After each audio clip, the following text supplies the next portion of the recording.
आजकल देश में उत्सव का माहौल है। ओणम, ईद, दशहरा, दुर्गा पूजा, दीपावली सहित अनेक उत्सव शांति और सौहार्द के साथ देशवासियों ने मनाए हैं। अभी छठ पूजा समेत कई अन्य त्योहार भी हैं। विभिन्न चुनौतियों के बीच इन त्योहारों में देश की एकता का सशक्त होना आपकी तैयारियों का भी प्रतिबिंब है। संविधान में भले कानून और व्यवस्था राज्यों का दायित्व है, लेकिन ये देश की एकता अखंडता के साथ भी उतने ही जुड़े हुए हैं। सूरजकुंड में हो रहा गृह मंत्रियों का ये चिंतन शिविर कोऑपरेटिव फेडरलिज्म का भी एक उत्तम उदाहरण है। हर एक राज्य एक दूसरे से सीखें, एक दूसरे से प्रेरणा लें, देश की बेहतरी के लिए मिलजुल करके काम करें। ये संविधान की भी भावना है और देशवासियों के प्रति हमारा दायित्व भी है। साथियों, आजादी का अमृत काल हमारे सामने है। आने वाले 25 साल देश में एक अमृत पीढ़ी के निर्माण के हैं। ये अमृत पीढ़ी पंच प्राणों के संकल्पों को धारण करके निर्मित होगी। विकसित भारत का निर्माण, गुलामी की हर सोच से मुक्ति, विरासत पर गर्व, एकता और एकजुटता और सबसे प्रमुख बात नागरिक कर्तव्य। इन पंच प्राणों का महत्व आप सभी भली भांति जानते हैं, समझते हैं। ये एक विराट संकल्प है जिसको सिर्फ और सिर्फ सबका प्रयास से ही सिद्ध किया जा सकता है। तरीके अपने अपने हो सकते हैं, रास्ते, प्रायोरिटी अलग अलग हो सकती हैं, लेकिन ये पंच प्राण देश के हर राज्य में हमारी गवर्नेंस की प्रेरणा होनी चाहिए। जब ये सुशासन के मूल में होंगे तो भारत के सामर्थ्य का विराट विस्तार होगा। जब देश का सामर्थ्य बढ़ेगा तो देश के हर नागरिक, हर परिवार का सामर्थ्य बढ़ेगा। यही तो सुशासन है जिसका लाभ देश के हर राज्य को समाज की आखिरी पंक्ति में खड़े व्यक्ति तक पहुंचाना है। इसमें आप सभी की बहुत बड़ी भूमिका है। साथियों, यहां आप में से अधिकतर या तो राज्य को नेतृत्व दे रहे हैं या फिर सीधे सीधे कानून व्यवस्था की जिम्मेदारी निभा रहे हैं। कानून व्यवस्था का सीधा संबंध राज्य के विकास से है।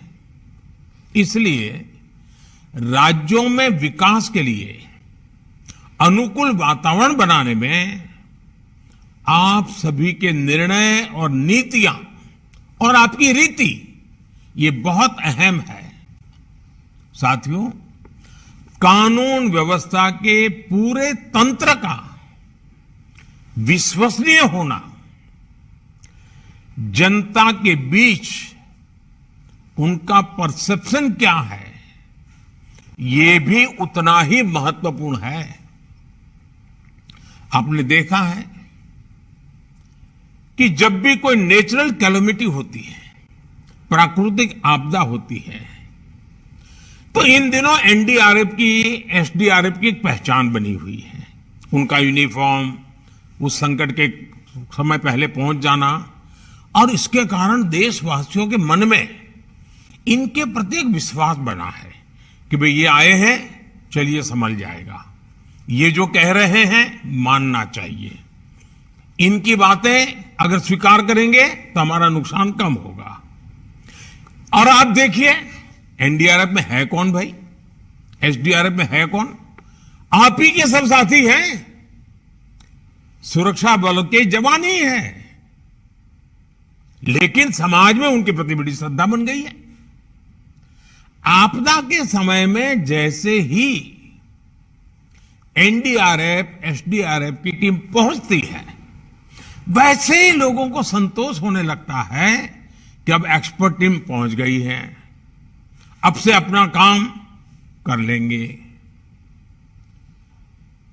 साथियों, अपराध वाली किसी भी जगह पर जैसे ही पुलिस पहुंचती है, लोगों में ये भाव आता है कि सरकार पहुंच गई। कोरोना काल में भी हमने देखा है कि किस तरह पुलिस की साख बेहतर हुई थी। पुलिस के लोग जरूरतमंदों की मदद कर रहे थे, जरूरी संसाधन जुटा रहे थे, अपने जिंदगी को दांव पे लगा रहे थे, यानी कर्तव्य परायणता में कोई कमी नहीं है। जरूरत अच्छा परसेप्शन बनाए रखने की भी है।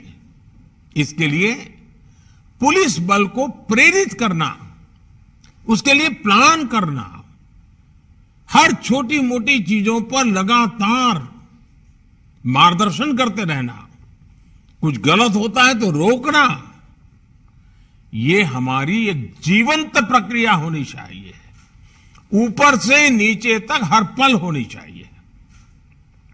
साथियों, हमें एक बात और समझनी होगी, अब कानून व्यवस्था किसी एक राज्य के दायरे में सिमटी रहने वाली व्यवस्था नहीं रह गई है।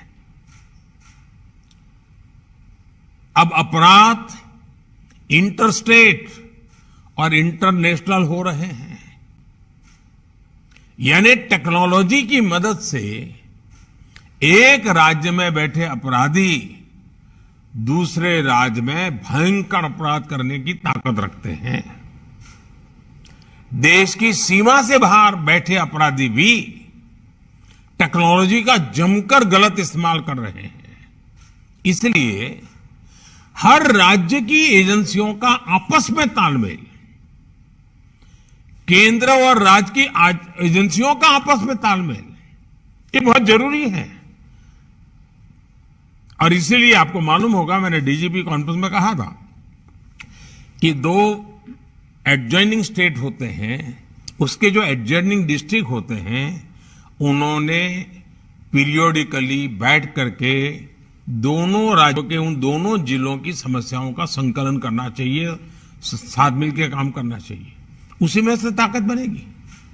कई बार केंद्रीय एजेंसियों को कई राज्यों में एक साथ जांच करनी पड़ती है, दूसरे देशों में भी जाना पड़ता है। इसलिए हर राज्य का दायित्व है कि चाहे राज्य की एजेंसी हो, चाहे केंद्र की एजेंसी हो, या संबंधित कहीं किसी और राज्य से संपर्क आता है, सभी एजेंसियों को एक दूसरे को पूरा सहयोग देना चाहिए। कोई बड़ा है, कोई छोटा है, किसका अधिकार है, उसी में कभी कभी तो हम देखते हैं एक आध एफआईआर रजिस्टर नहीं हुई, क्यों नहीं हुई, तो बोले ये तय नहीं हो रहा है कि वो जो जगह है वो इस थाने में पड़ती है, उस थाने में पड़ती है। ये जो चीजें हैं वो सिर्फ पुलिस थाने तक नहीं है, राज्यों के बीच भी हो जाती हैं, केंद्र और राज्य के बीच में हो जाती है, भारत और विदेश की व्यवस्थाओं के साथ हो जाती है। इसलिए हमारी एफिशिएंसी के लिए, हमारे आउटकम के लिए, सामान्य नागरिक को सुरक्षा देने के लिए हमारे बीच में तालमेल, संकलन, सहयोग बहुत अनिवार्य है। और इसके लिए जितना संकलन बढ़ेगा, आपके राज्य की भी ताकत बढ़ने वाली है। साथियों, साइबर क्राइम हो या फिर ड्रोन टेक्नोलॉजी का हथियारों और ड्रग्स तस्करी में उपयोग, इनके लिए हमें नई टेक्नोलॉजी पर काम करते रहना होगा। अब देखिए, हम 5G के युग में घुस गए हैं। तेजी से 5G पहुंचने वाला है। अब 5G के जितने लाभ हैं, इतनी ही जागरूकता भी जरूरी रहेगी। 5G से facial recognition technology, automatic number plate recognition technology, drone और सीसीटीवी जैसी टेक्नोलॉजी, परफॉर्मेंस में ये कई गुना सुधार होने वाला है। लेकिन हम जितनी तेजी से आगे बढ़ेंगे, जो क्राइम करने वाला वर्ल्ड है, उसका भी ग्लोबलाइजेशन हो चुका है, वो इंटरस्टेट हो चुका है, वो भी टेक्नोलॉजी में फॉरवर्ड हो चुके हैं। मतलब हमें उनसे 10 कदम आगे जाना होगा। हमें हमारी कानून व्यवस्था को भी स्मार्ट बनाना, इसके लिए बहुत ही आग्रह से काम करना पड़ेगा। साथियों, मेरा आग्रह यह भी है कि टेक्नोलॉजी को कृपा करके बजट के तराजू से न तोले। और मेरा सभी आदरणीय मुख्यमंत्रियों से, सभी आदरणीय गृह मंत्री जियों से इस विषय में एक टीम बना करके दुनिया में क्रिमिनल वर्ल्ड किस टेक्नोलॉजी में आगे बढ़ रहा है, उपलब्ध टेक्नोलॉजी हमारे लोगों को कैसे सुरक्षा दे सकती है, इस पर गंभीरता से सोचना चाहिए। और इसमें जो बजट जाएगा, वो बाकी सैकड़ों खर्चों को बचाने का कारण बन जाएगा। और इसलिए टेक्नोलॉजी का बेहतर इस्तेमाल पूरे पुलिस तंत्र को तो मजबूत करता ही करता है, सामान्य मानवीय को सुरक्षा देने का एक विश्वास नीचे तक हम पहुंचा पा सकते हैं। टेक्नोलॉजी क्राइम प्रिवेंशन में भी मदद करती है और क्राइम डिटेक्शन में भी, क्राइम इन्वेस्टिगेशन में भी बहुत काम आती है। आज देखिए, कितने ही अपराधी सीसीटीवी की वजह से पकड़े जा रहे हैं। स्मार्ट सिटी अभियान के तहत शहरों में बनाए गए आधुनिक कमांड एंड कंट्रोल सिस्टम से भी बहुत मदद मिल रही है। साथियों, इस प्रकार की नई टेक्नोलॉजी के विकास के लिए केंद्र सरकार ने पुलिस टेक्नोलॉजी मिशन भी शुरू किया है। अनेक राज्य भी इसमें अपने स्तर पर काम कर रहे हैं। लेकिन यह अनुभव आ रहा है कि हमारे अलग अलग प्रयोग होने के कारण हमारी टेक्नोलॉजी एक दूसरे के साथ बात नहीं करती है और इसलिए हमारी एनर्जी वेस्ट होती है। वो जो भी मटेरियल है वो उस राज्य तक सीमित रहता है। हमें कॉमन प्लेटफॉर्म के विषय में बड़ा मन रख करके सोचना ही पड़ेगा। किसी एक के पास बहुत उत्तम चीज है तो ये मान करके न बैठे कि मेरे पास है, मैं तो किसी को दूंगा नहीं, मैं अपनी ताकत बनाए रखूंगा। एक समय आएगा, कितनी उत्तम टेक्नोलॉजी होगी और लोगों के सहयोग में नहीं होगी तो स्टैंड अलोन निकम्मी हो जाएगी। और इसलिए टेक्नोलॉजी में भारत के संदर्भ में सोचना, हमारी सभी best practices, best innovation common link वाले ही होने चाहिए, इंटर ऑपरेबल होने चाहिए, एक दूसरे के साथ लगातार सरलता से बात कर सके, ये व्यवस्थाएं अनिवार्य हैं। साथियों, आज फोरेंसिक साइंस का महात्म्य बढ़ रहा है और वो सिर्फ पुलिस महकमे के तक सीमित नहीं है जी। लीगल फर्टेनिटी को फॉरेंसिक साइंस समझना पड़ेगा, जुडिशरी को फॉरेंसिक साइंस समझना पड़ेगा, इवन हॉस्पिटल को भी फॉरेंसिक साइंस समझना पड़ेगा। इन सबके प्रयत्न से ही फॉरेंसिक साइंस का उपयोग क्राइम और क्रिमिनल को सजा दिलाने में बहुत काम आ सकता है। अकेला पुलिस के पास फॉरेंसिक साइंस की कुछ व्यवस्थाएं इनफ नहीं होगा, और इसलिए हर राज्य में हमें संकलित और संतुलित व्यवस्था, हर राज्य को गांधीनगर स्थित नेशनल फॉरेंसिक साइंस यूनिवर्सिटी की, और उसकी क्षमता आज दुनिया के 60-70 देश फॉरेंसिक साइंस यूनिवर्सिटी का लाभ ले रहे हैं। हमारे राज्यों ने भी बढ़ चढ़ करके लाभ लेना चाहिए। ये पूरी तरह फ्यूचरिस्टिक टेक्नोलॉजी ड्रिवन व्यवस्था है। ह्यूमन रिसोर्स डेवलपमेंट का भी वहां काम है, नए नए टेक्नोलॉजी टूल बनाने का भी काम है, और केस, बड़े कठिन केसेस को सुलझाने में भी वो लैब काम आ रही है।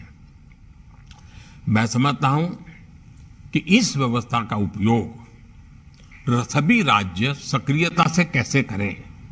साथियों, कानून व्यवस्था को बना रखना एक 24/7 वाला काम है, लेकिन किसी भी काम में यह भी आवश्यक है कि हम निरंतर प्रक्रियाओं में सुधार करते चले, उन्हें आधुनिक बनाते चले। बीते वर्षों में भारत सरकार के स्तर पर कानून व्यवस्था से जुड़े रिफॉर्म्स हुए हैं।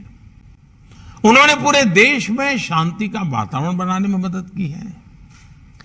आप भी जानते हैं कि भारत की विविधता, भारत की विशालता की वजह से हमारे लॉ एनफोर्समेंट सिस्टम पर कितना दबाव होता है।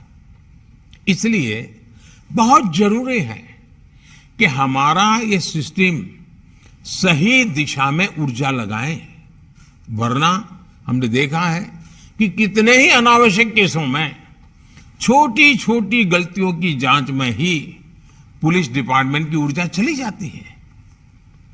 इसलिए हमने व्यापार कारोबार से जुड़े अनेकों प्रावधानों को अब डीक्रिमिनलाइज कर दिया है, उन्हें अपराध की श्रेणी से बाहर निकाल दिया है। 1,500 से ज्यादा पुराने कानूनों को समाप्त करके भविष्य का बहुत बड़ा बोझ कम किया गया है। मैं तो राज्यों से भी आग्रह करता हूं, आप भी अपने यहां कानूनों को इवेल्युएट कीजिए। आजादी के पहले के जितने कानून हैं उनको वर्तमान तारीखों के साथ बदलाव लाइए। हर कानून में क्रिमिनल एंगल और निर्दोष नागरिकों को परेशानी, वो वक्त से चला गया है जी। साथियों, सरकार को अब जैसे स्वामित्व योजना, ये स्वामित्व योजना के तहत देश के गांवों में ड्रोन टेक्नोलॉजी के माध्यम से प्रॉपर्टी कार्ड वितरित कर रहे हैं। वो भी जमीन से जुड़े विवादों को कम करेंगे, झगड़े खत्म होंगे गांव के। वरना गांव की समस्या ज्यादातर 1 फुट जमीन इसने ले ली, उसी में से बड़े बड़े झगड़े हो जाते हैं। साथियों, परोक्ष और अपरोक्ष रूप से किए गए ऐसे अनेक प्रयासों से लॉ एनफोर्समेंट एजेंसियों को भी अपनी प्राथमिकता तय करने में बहुत मदद मिली है। लेकिन हमने जब पूरे कैनवास पर चीजों को रख करके अपनी स्ट्रेटेजी में बदलाव नहीं करेंगे, 20, 30, 50 साल पुरानी पद्धतियों से चलेंगे, तो शायद इन चीजों का फायदा नहीं मिलेगा। बीते वर्षों में केंद्र सरकार द्वारा बनाए गए कानूनों ने भी कानून व्यवस्था को मजबूत किया है। आतंकवाद हो, हवाला नेटवर्क हो, भ्रष्टाचार हो, इस पर आज देश में अभूतपूर्व शक्ति दिखाई जा रही है। लोगों में विश्वास पनपने लगा है। यूएपीए जैसे कानूनों ने आतंकवाद के खिलाफ एक निर्णायक लड़ाई में व्यवस्थाओं को ताकत दी है। यानी एक तरफ हम देश के लॉ एनफोर्समेंट सिस्टम का, उसकी क्षमता बढ़ा रहे हैं, तो दूसरी तरफ उन पर अनावश्यक बोझ को भी हटा सके। साथियों, एक और विषय हमारे देश की पुलिस के लिए महत्वपूर्ण है। जैसे आज देश में one nation one ration card की व्यवस्था बनी है, one nation one mobility card की व्यवस्था हो रही है, वन नेशन वन ग्रिड बना है, one nation one sine language बनी है, वैसे ही पुलिस की वर्दी को भी लेकर भी ऐसी कोई अप्रोच अपनाई जा सकती है। क्या हमारे राज्य मिल बैठ करके, इससे बहुत लाभ होंगे। एक तो क्वालिटी मटेरियल प्रोडक्ट होगा, क्योंकि मास स्केल पर होगा। कैप होगी तो करोड़ों में कैप की जरूरत पड़ेगी, बेल्ट चाहिए तो करोड़ों में चाहिएगा। और देश का कोई भी नागरिक कहीं पर भी जाएगा, देखते ही उसको पता चले हाँ ये पुलिस वाला है। अब जैसे पोस्ट ऑफिस का डिब्बा, हिंदुस्तान में कोई पढ़ा लिखा अनपढ़ आदमी को मालूम है ये पोस्ट का डिब्बा है, यहां ना कागज डाला वह पहुंचता है। एक पहचान होती है। हमारे लिए भी आवश्यक है कि हमारे देश के पुलिस बेड़े में सब सोचें, साथ मिलकर के सोचें, कोई किसी पर थोपने की जरूरत नहीं है, एक इवॉल्व करें। आप देखिए बहुत बड़ा लाभ होगा और एक दूसरे की ताकत में इजाफा होगा। One nation one police uniform, हाँ उस राज्य का एक टैग हो सकता है, उस राज्य का एक नंबर हो सकता है, लेकिन पहचान कॉमन बने, इस पर सोचें। मैं एक विचार के रूप में रख रहा हूं, न मैं कहीं आपसे आग्रह भी करता हूं, मैं सिर्फ एक विचार रखता हूं और विचार पे चर्चा कीजिए। कभी ठीक लगे, 5 साल 50 साल 100 साल के बाद भी उपयोगी लगेगा तो जरूर देखिए। उसी प्रकार से अलग अलग प्रकार की पुलिस के नए नए विभाग शुरू हुए हैं, एक्सपर्टाइज आई है। अब हम देखिए, दुनिया में टूरिज्म का बहुत बड़ा मार्केट है। भारत में टूरिज्म की संभावना है बहुत बढ़ रही है। विश्व से बहुत बड़ी मात्रा में टूरिस्टों का भारत में आने का प्रवाह बढ़ना ही बढ़ना है। आज दुनिया में कई देश जो टूरिज्म के क्षेत्र में बहुत आगे हैं, वहां टूरिज्म के लिए काम करने वाली पुलिस बनाई जाती है, उनकी ट्रेनिंग अलग होती है, उनको लैंग्वेजेज भी सिखाई जाती है, उनके बिहेवियर पूरी तरह चेंज होता है। और यात्रियों को भी, विदेश के टूरिस्टों को भी पता होता कि भाई ये मदद करने के लिए पुलिस की व्यवस्था है। और वो पुलिस होने के कारण वो पुलिस एनफोर्समेंट जो इंस्टीट्यूट्स हैं उससे भी बड़े आसानी से संकलन कर पाता है। कभी न कभी हमें हमारे देश में इस विधा की एक्सपर्टाइज को डेवलप करना ही पड़ेगा, ताकि भारत में ये जो और टूरिज्म विश्व भर से आने वाला आदमी, एक पूंजी निवेश के लिए आने वाला और टूरिस्ट में आने वाले में बहुत फर्क है। टूरिस्ट तुरंत आपका एम्बेसडर बन जाता है, अच्छी चीज भी वही दुनिया में ले जाएगा, बुरी चीज भी वही दुनिया में ले जाएगा। पूंजी निवेश जो करता है उसको इस काम में कई समय लग जाता है अगर गलत हो गया तो, लेकिन टूरिस्ट तो 2 दिन में ही खबर पहुंचा देता है, यार भाई यहां तो ये हाल है। और इसलिए आज भारत में भी मिडिल क्लास का बल कितना बढ़ रहा है, टूरिज्म को लेकर के बहुत बदलाव आ रहा है। अब टूरिज्म और ट्रैफिक नई समस्या आ रही है। अब हम एडवांस में नहीं सोचेंगे, ऑल्टरनेट नहीं सोचेंगे, तो वही टूरिज्म के हमारे सेंटर तो कोई बदलने वाले नहीं है। हम कहें कि नहीं अब शिमला नहीं वहां जाइए, तो ये तो होने शिमला, जिसको जाना है शिमला ही जाएगा, नैनीताल जाना है वो नैनीताल ही जाएगा, श्रीनगर जाना है वो श्रीनगर जाएगा, गुलबर्ग जाना है वो गुलबर्ग जाएगा। हमें व्यवस्थाओं को विकसित करना होगा। साथियों, हमने देखा है कोरोना के समय में जब पुलिस के लोग अपने क्षेत्र के लोगों को फोन करके पूछते थे, और खास करके मैंने देखा है कुछ शहरों में सीनियर सिटीजन के लिए पुलिस में जो बड़ी आयु के लोग हैं, जिनसे अब ज्यादा मजदूरी करवाना, उनके साथ भी अत्याचार है, उन्होंने स्वेच्छा से ऐसे काम लिए हैं। और वे सीनियर सिटीजन्स को लगातार पूछते हैं ठीक होना, कहीं बाहर तो जाने वाले नहीं होना, घर बंद करके जाने वाले नहीं होना। इसके कारण नागरिकों का जो कॉन्फिडेंस बढ़ता है वो एक प्रकार से आपकी ताकत बन जाता है। इस चीज को हम जितना ज्यादा उपयोग कर सकते हैं, प्रोफेशनल वे में कर सकते हैं, और पूरी तरह जीवंतता हो, संवेदनशीलता हो। आप देखिए समाज जीवन में ये फोन आपका सप्ताह में अगर किसी सीनियर सिटीजन को जाता है, वो महीने भर दुनिया को कहता रहता है कि भाई पुलिस थाने से हर बिल्कुल फोन आ जाता है, हर बुधवार को पूछ लेते हैं मेरी कोई दिक्कत है नहीं। इन चीजों की बहुत बड़ी ताकत होती है। जो परसेप्शन की लड़ाई है ना, ये आपके सारे परसेप्शन बनाने वाले लोग हैं। हमें एक और काम की तरफ बहुत सजग होने की जरूरत है जी। टेक्नोलॉजिकल इंटेलिजेंस, इसका अपनी एक ताकत है, उसका उपयोग है, लेकिन हम ह्यूमन इंटेलिजेंस को नकार नहीं कर सकते हैं।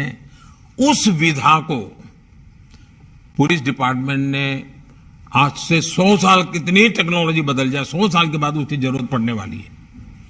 उस इंस्टीट्यूट को जितनी ताकतवर बना सकते हैं बनाइए। उसमें जो सामर्थ्य है, उसकी जो नजरें हैं, वो उसकी जो बातचीत में से जो पकड़ के ले आता है, ये आपकी बहुत बड़ी ताकत होती है। और अगर दोनों क्षेत्रों में ताकत है, फिर तो आप चीजों को बहुत आसानी से कल्पना कर सकते हो। ये संभावना है, 10 दिन के बाद ये संभावना दिखती है, ये चल रहा है, चलो हम देखते हैं, यहां कुछ लोग आते हैं जाते हैं, कुछ हो रहा है, तुरंत पता चलेगा। और मैं समझता हूं इसके कारण हमारी व्यवस्थाएं बहुत चुस्त हो जाएगी, जो 50 बार क्राइम करने वालों को सोचने के लिए मजबूर करेगी। साथियों में एक और बात भी समझनी है। आज वैश्विक स्तर पर भारत जितनी तेजी से आगे बढ़ रहा है, उतनी ही तेजी से भारत की चुनौतियां भी बढ़ने वाली है। पहले वो उपेक्षा की वृत्ति होती है, फिर उसका जरा मजाक उड़ाने की वृत्ति बनती है, फिर भी आप आगे बढ़ते हैं तो फिर थोड़ी कंपटीशन का भाव आ जाता है, प्रतिस्पर्धा आ जाती है, फिर भी आगे बढ़ते हैं तो दुश्मनी का रंग ले लेती है। विश्व की बहुत सारी ताकतें होगी जो नहीं चाहेगी कि उनके देश के संदर्भ में भारत कुछ सामर्थ्यवान बने। फलाने विषय में उनकी एक्सपर्टाइज है, उसमें भारत न घुसे। फलानी प्रोडक्ट उनकी बपौती है, अगर उसमें भारत प्रोडक्शन में चला गया तो मार्केट भारत कब्जा कर लेगा। भारत बहुत बड़ा बाजार है, भारत खुद बनाने लग जाएगा तो फिर तो हमारा माल कहां जाएगा। कई प्रकार की चुनौतियां आने वाली है जी, और वो चुनौतियां दुश्मनी का रूप लेते देर नहीं जाती है। और इसलिए हमें हमारे इन सारे चैलेंजेस को हमें समझना है। और ये सहज है, किसी को हमसे कोई हमारा बुरा करना है नहीं, मनुष्य का स्वभाव है। आपके यहां भी 2 अफसर होंगे तो लगता है कि हाँ यार ये आगे चलकर इसकी को प्रमोशन हो जाएगा, मैं तो रह जाऊंगा, तो फिर उनका 10 साल पहले ही तू शुरू हो जाता है। वैसा हर जगह पे होता है भाई। और इसलिए मैं कहता हूं कि हम थोड़ा दूर का सोच करके हमारे सामर्थ्य को, प्रोटेक्टेड एनवायरनमेंट, प्रॉपर मैसेजिंग, इसके लिए आवश्यक बारीकियों, तो पहले की लॉ एंड ऑर्डर और आज की चुनौतियों में बहुत बड़ा फर्क आने वाला है। पहले का तो बरकरार रखना ही पड़ेगा, नए को लिए भी हमने अपने आप को तैयार करना पड़ेगा। हमें देश के विरोध में जो ताकतें खड़ी हो रही हैं, जिस प्रकार से हर चीज का उपयोग किया जा रहा है, सामान्य नागरिक की सुरक्षा के लिए, लॉ अबाइडिंग सिटीज के अधिकारों के लिए ऐसी किसी भी नकारात्मक शक्तियों के खिलाफ कठोर से कठोर बर्ताव ही हमारी जिम्मेवारी है। कोई उदारता नहीं चल सकती है जी, क्योंकि आखिरकार जो लॉ अबाइडिंग सिटीजन है, जो कानून को मानने वाला व्यक्ति है, वो कहां जाएगा भाई। हमारा काम है, और ऐसे 99% सिटीजन वही होते हैं जी, 1% का ही प्रॉब्लम होता है। हमें उन 99 को विश्वास दिलाने के लिए उन 1% के प्रति जरा भी उदारता बरतने की जरूरत नहीं है। साथियों, सोशल मीडिया की शक्ति को हमें काम करके क्या हो रहा है इतने मात्र से उसको आंकना नहीं चाहिए। एक छोटी सी फेक न्यूज पूरे देश में बड़ा बवाल खड़ा कर सकती है। हमें मालूम है आरक्षण की ऐसी अफवाह फैल गई, फेक न्यूज चल दिया, क्या कुछ नुकसान झेलना पड़ा था देश को। 6-8 घंटे के बाद जब पता चला तो सब शांत हो गए, लेकिन तब तक तो नुकसान बहुत हो चुका था। और इसलिए लोगों को हमें एजुकेट करते रहना पड़ेगा कि कोई भी चीज आती है उसको फॉरवर्ड करने से पहले 10 बार सोचो भाई। कोई भी चीज आती है उसको मानने से पहले जरा वेरीफाई करो। और सारे प्लेटफॉर्म पर वेरिफिकेशन की व्यवस्था होती है। आपको 1, 2, 10 जगह पे 8 चक्कर लगाओगे तो कुछ न कुछ नई वर्जन मिल जाएगा। ये हमें लोगों को एजुकेट करना होगा। हमें ऐसी फेक वर्ल्ड से ड्रिवन सोसाइटी, उसी से डरी हुई सोसाइटी, उसी से ड्राइव होने वाली सोसाइटी, इसके बीच में एक बहुत बड़ी शक्ति हमें खड़ी करनी होगी, टेक्नोलॉजिकल शक्ति खड़ी करनी होगी। साथियों, सिविल डिफेंस की आवश्यकता है। और जैसे अभी अमित भाई बता रहे थे, भाई कुछ चीजें हैं जिस पर हमारा ध्यान अभी हट रहा है। अमित भाई ने सही चीजों को पकड़ा है। आप लोग भी चिंतित, ये जो अनेक दशकों से चली हुई चीजें हैं, इसका बहुत उपयोग है। स्कूल कॉलेज में भी इसको हमने सिविल डिफेंस से विषय हो, प्राइमरी हेल्थ वाले विषय हो, ये जो चीजें होती हैं जो पहले भी करते थे हम लोग, फायर फाइटिंग की व्यवस्था में पहले भी करते थे, इसको हमने साहस स्वभाव बनाना चाहिए। और मैंने तो कहा है हर नगर पालिका, महानगर पालिका में सप्ताह में एक दिन किसी स्कूल में जाकर के फायर फाइटिंग के क्षेत्र के लोग और पुलिस ने जाकर के ड्रिल करनी चाहिए। तो स्कूल के बच्चे देखेंगे तो उनका भी एजुकेशन हो जाएगा, जो सिस्टम है वो भी उनकी ड्रिल और प्रैक्टिस होती जाएगी। अगले हफ्ते दूसरी स्कूल, फिर एक स्कूल का 10 साल में एक बार बारी आएगी बड़े शहर में तो। लेकिन हर पीढ़ी को पता चलेगा भाई सिविल डिफेंस के संबंध में, फायर फाइटिंग के संबंध में ये सारी ड्रिल नागरिकों को करनी होती है। आपको भी एक बहुत बड़ी ताकत मिलेगी जी, ये सहज रूप से करने वाला काम है।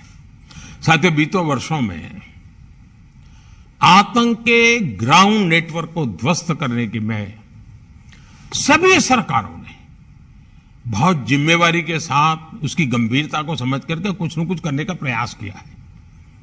कहीं पर शायद सफलता पहले मिली हो, कहीं देर से मिली हो, लेकिन हर एक को इसकी गंभीरता में आज समझाना पड़े ऐसा नहीं है।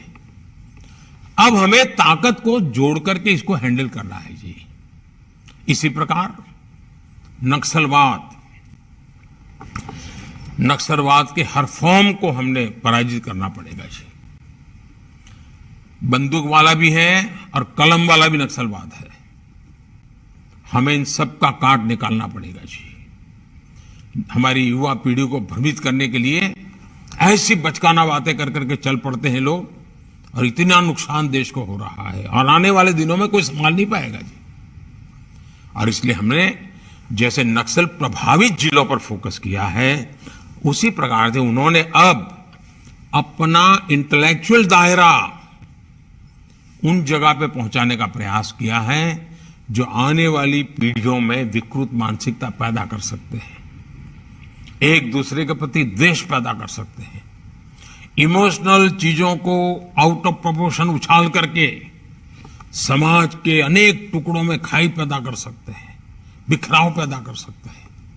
देश की एकता और अखंडता, सरदार वल्लभ भाई पटेल हमारी प्रेरणा हो, हमें ऐसी किसी चीजों को देश में चलने नहीं देना है जी। लेकिन बुद्धिपूर्वक करना पड़ेगा, समझदारी से करना पड़ेगा। हमारे फोर्सेज में भी ऐसी एक्सपर्टाइज तैयार करनी पड़ेगी। किसी राज्य में कोई घटना घटी है तो हमारे टॉप एक्सपर्ट को वहां स्टडी के लिए भेजना चाहिए। जरा जाओ 3 दिन वहां रह के आओ, वहां पर हुआ है तो उन्होंने कैसे हैंडल किया था, मामला कैसे पनपा था, उससे हम सीखते हैं। सीखने के लिए हमने लगातार कोशिश करनी चाहिए। और जो इस प्रकार की दुनिया वाले लोग हैं, वो उनको अंतर्राष्ट्रीय स्तर पर से भी बहुत मदद मिल जाती है और वो इसमें चतुर होते हैं। और उनका चेहरा मोहरा इतना बड़ा सात्विक दिखता है, इतना बड़ा संविधान और कानून की भाषा में बोलते हैं, प्रवृत्ति कुछ और करते हैं। इन सारी चीजों को, दूध का दूध और पानी का पानी, ये समझने की ताकत हमारे सिक्योरिटी सामर्थ्य में होनी चाहिए जी। हमें स्थायी शांति के लिए तेजी से आगे बढ़ना बहुत जरूरी है। साथियों, जम्मू कश्मीर हो या नॉर्थ ईस्ट हो, आज हम विश्वास गेन कर रहे हैं। डिस्ट्रक्टिव ताकतों को भी मुख्य धारा में आने का मन करने लगा है।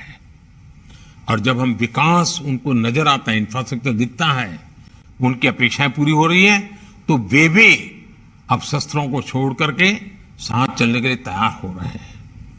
उसी प्रकार से बॉर्डर और कोस्टल एरिया में हमें विकास की ओर देखना होगा। बजट में भी वाइब्रेंट विलेज की बात कही गई है, आपने इस पर सोचना चाहिए। आपके टॉप अफसर, उनको बॉर्डर विलेज में नाइट स्टे करके आना चाहिए। आग्रह कीजिए।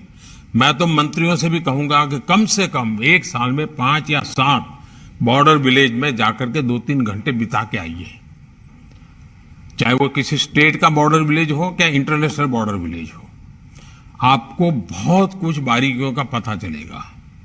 साथियों, हथियार, ड्रग, ये सारी जो तस्करी चल रही है, ड्रोन्स में एक नया संकट घुसा हुआ है। हमें हमारे बॉर्डर और कोस्टल, उनकी ये संकलन बहुत जरूरी है। हम कहेंगे भाई नहीं ये करेगी कोस्ट गार्ड, ये करेगा, इतने से बात बनेगी नहीं। हमें संकलन बहुत फ्रीक्वेंसी बढ़ानी पड़ेगी। मुझे विश्वास है कि अगर हम मिलकर एक राष्ट्रीय परिप्रेक्ष्य के साथ आगे बढ़ेंगे तो हम हर चुनौती हमारे सामने बोनी सिद्ध हो जाएगी और चीजों को हैंडल करने की हमारी ताकत भी बढ़ जाएगी। मुझे विश्वास है कि शिविर में जो चर्चा होगी उसमें से कोई न कोई एक्शनेबल पॉइंट निकलेंगे, एक कलेक्टिव रोडमैप बनेगा। हर राज्य साथ मिलकर के काम करना पड़ेगा। ये तेरा क्षेत्र है, ये मेरा क्षेत्र है, तेरा अधिकार है, मेरा अधिकार है।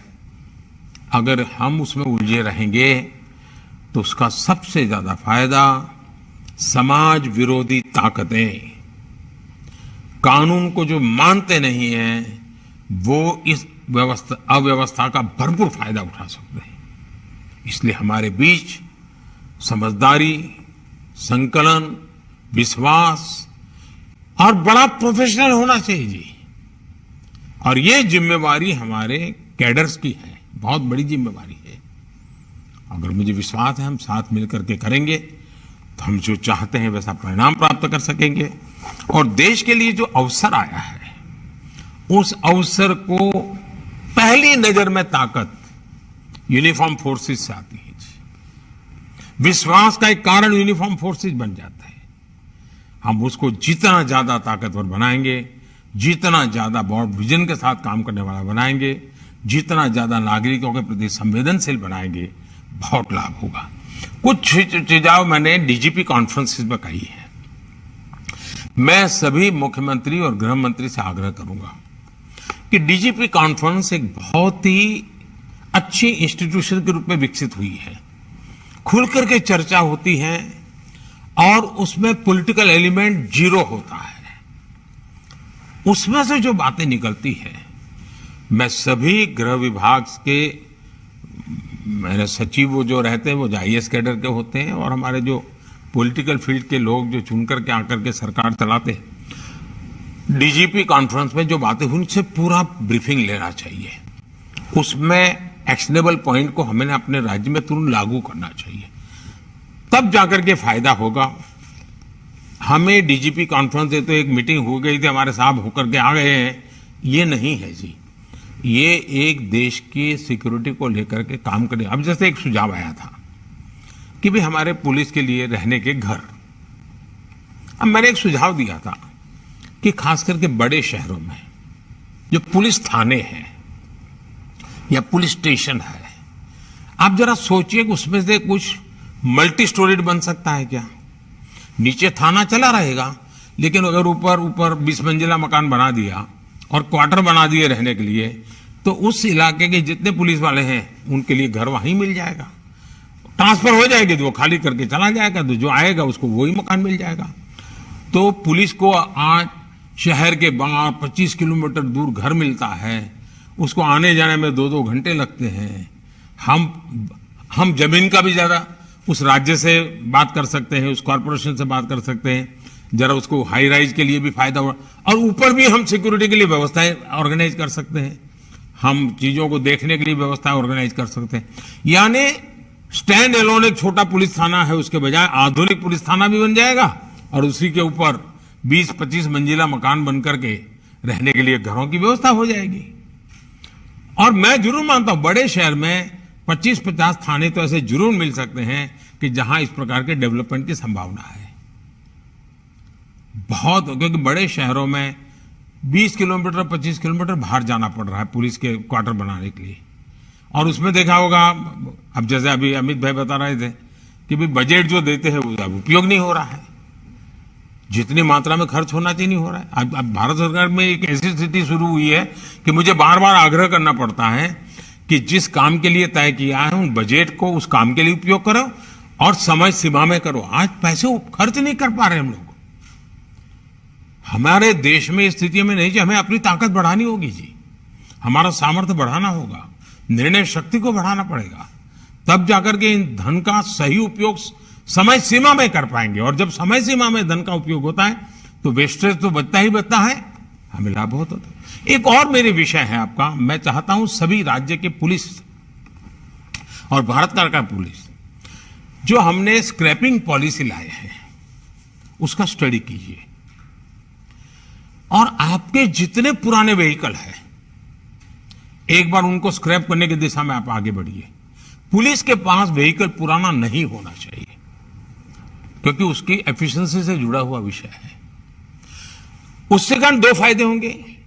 जो स्क्रैपिंग की बिजनेस में आने वाले लोग हैं उनको एश्योरेंस मिल जाएगा कि भाई फलाने राज्य में 2000 व्हीकल स्क्रैपिंग के लिए ऑलरेडी उन्होंने आइडेंटिफाई कर दिए, चलो मैं एक यूनिट लगा देता हूं रिसाइकल का, सर्कुलर इकोनॉमी का काम हो जाएगा। और हम अगर 2000 व्हीकल वहां जाए तो जो नए व्हीकल बनाने वाली कंपनियां भी आ जाएगी कि भाई आप अगर 2000 व्हीकल हमारे साथ लेते हैं तो हम रेट इतना कम करेंगे, हम क्वालिटी में आपको जो चाहिए करके देंगे। इतना बढ़िया पैकेज बन सकता है जी। सभी हमारे पुलिस के पास आधुनिक से आधुनिक व्हीकल आ सकते हैं, हम उस पर सोचें। और मैं चाहता हूं कि मिनिस्टर खुद बुलाएं ऐसे जो स्क्रैपिंग की दुनिया में अच्छा काम कर सकते हैं, उनको कहीं भी हम चलो जमीन देते हैं आपको, आप एक स्क्रैपिंग के लिए यूनिट, रिसाइकल के यूनिट लगा दीजिए, हम पहले पुलिस वाले व्हीकल दे देंगे आपको, हम पुलिस के लिए नए व्हीकल ले लेंगे। ये बहुत जरूरी है जी।